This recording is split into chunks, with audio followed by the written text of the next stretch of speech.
You understand the physics, your setup makes sense, and everything feels solid.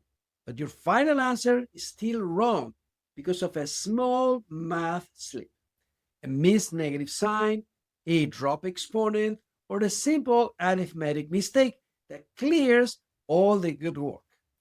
That moment, right there, is the real problem. Not the physics, but letting small math errors go unchecked.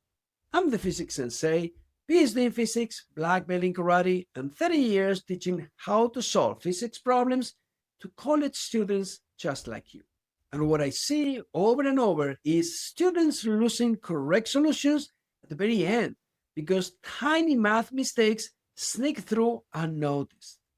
When small math errors slip through, confidence drops fast.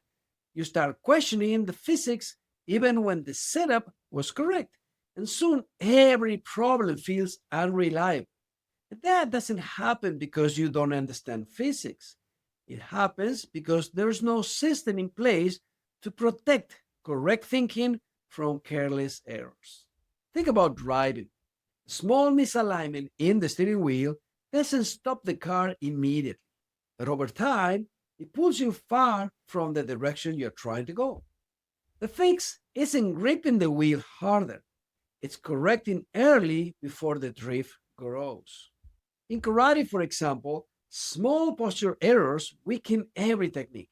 If the stance is slightly off, balance suffers and power leaks away. Students don't fail because they lack the effort.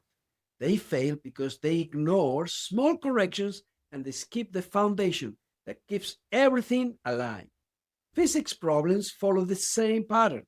Small math mistakes grow quietly when they aren't caught early, and by the time you see them, the whole solution feels broken.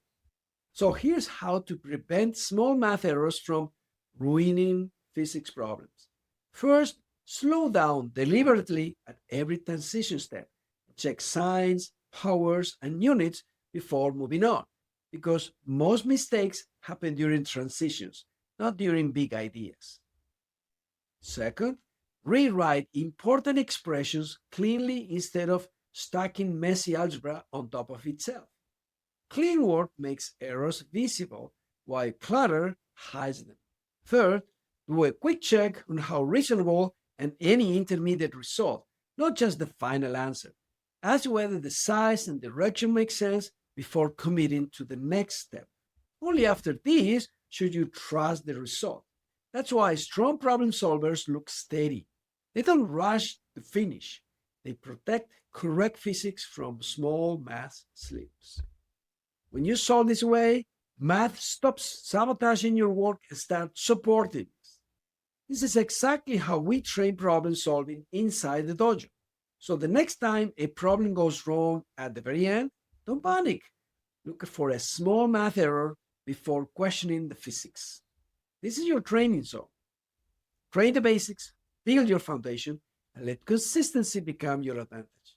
If you need more help, the dojo is ready when you are. I'll see you there.